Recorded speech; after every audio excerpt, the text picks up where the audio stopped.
बहुत अच्छा सवाल आपने किया। आज नेटवर्क मार्केटिंग या डायरेक्ट सेलिंग बिजनेस को लेकर बहुत सारी मिथ्या है। आज जी न्यूज में बहुत बड़ा सेंसेशन बन चुका है। आज बहुत सारे यूट्यूबर इसका मजाक उड़ा रहे हैं और डायरेक्ट सेलिंग इंडस्ट्रीज को इतनी बड़ी मीडिया और इतने सारे लोग महाठग बोल रहे हैं। आखिर इसका कारण क्या है? तो सबसे पहली बात कि बहुत सारे लोग इन डायरेक्ट सेलिंग बिजनेस के बारे में बहुत अच्छे से उनको जानकारी नहीं है और जानकारी नहीं होने के कारण वो बहुत सारी मिथ्या को पाल कर रखे हैं। तो किसी भी इंडस्ट्रीज के अंदर में अच्छे लोग भी होते हैं, बुरे लोग भी होते हैं। बहुत अच्छी इंडस्ट्रीज भी होती है, बुरी इंडस्ट्रीज भी होती है। इसका मतलब यह नहीं है कि किसी भी पूरे डायरेक्ट सेलिंग इंडस्ट्रीज को महाठग बोला जाए। यह बहुत ही गलत है। तो मैं आपको एक बात बहुत ही क्लियर बता दूं कि डायरेक्ट सेलिंग का बिजनेस होता क्या है। सबसे बड़ी बात क्या है कि कोई भी सामान आज आप अपने जरूरत का कहीं ना कहीं से खरीदते हैं तो डायरेक्ट आप मैन्युफैक्चरर से नहीं खरीदते हैं। आप कहां से खरीदते हैं? रिटेलर से खरीदते हैं। रिटेलर कहां से लाता है? होलसेलर से लाता है। होलसेलर कहां से लाता है? डिस्ट्रीब्यूटर से लाता है। डिस्ट्रीब्यूटर कहां से लाता है? सीएनएफ से लाता है। सीएनएफ कहां से लाता है? मैन्युफैक्चरर से लाता है। और उस प्रोडक्ट पे टीवी पे बड़े बड़े स्टार के द्वारा एड चलाए जाते हैं, विज्ञापन पे खर्च किए जाते हैं।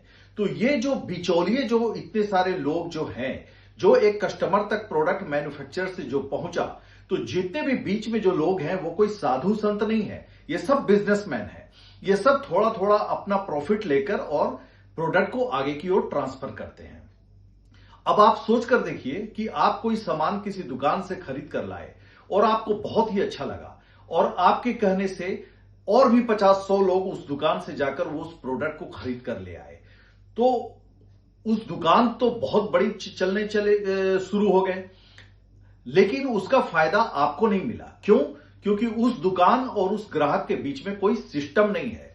आज लोगों के प्रचार प्रसार करने से कई एक लोगों के बड़े बड़े दुकानें चल पड़े, कई एक मॉल चल पड़े, कई एक लोगों के हॉस्पिटल्स चल पड़े। बहुत सारी ऐसी चीजें हैं कि आपके माउथ एडवर्टीजमेंट के द्वारा चल पड़े। नहीं चला तो आप इस चीजों को डायरेक्ट सेलिंग इंडस्ट्रीज ने बहुत ही गहराई से लिया और ग्राहकों के साथ अपना एक सिस्टम बनाया कि आप कंपनी जो है वो डायरेक्ट सेलिंग कंपनी वो प्रोडक्ट को बना रही है और वो डायरेक्ट कस्टमर को दे रही है। और जो बिचौलिए जो पैसे और जो एड पे जो पैसे जा रहे थे उन पैसे को बचाकर और अपने ग्राहकों को डिस्ट्रीब्यूटर बना रहे हैं कि अगर आप कोई प्रोडक्ट यहां से परचेज कर लिए तो आप डिस्ट्रीब्यूटर भी बन गए। और इसका प्रचार प्रसार आप करते हैं कि आपके कहने से लोग अगर प्रोडक्ट खरीदते हैं तो उनके बीच में एक सिस्टम बनाया जिसका प्रॉफिट सभी लोगों को मिलने लगा।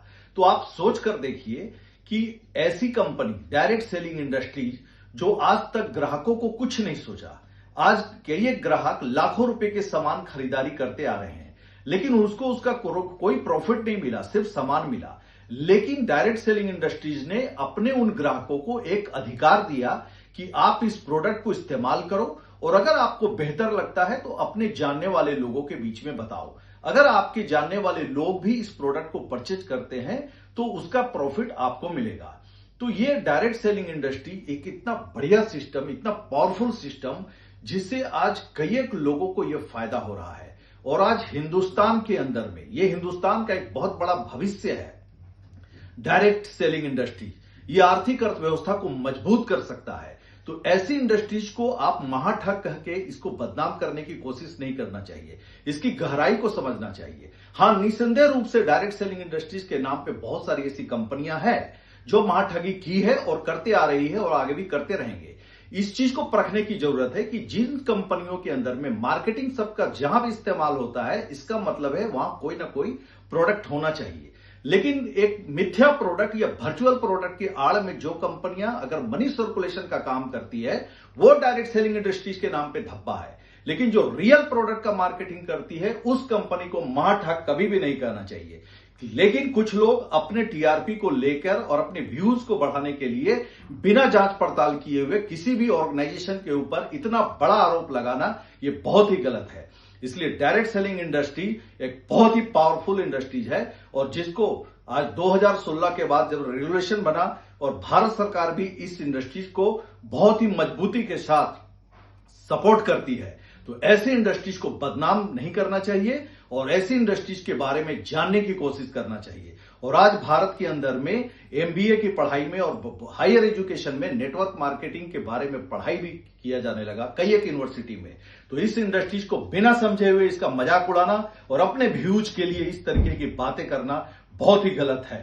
Take a positive decision.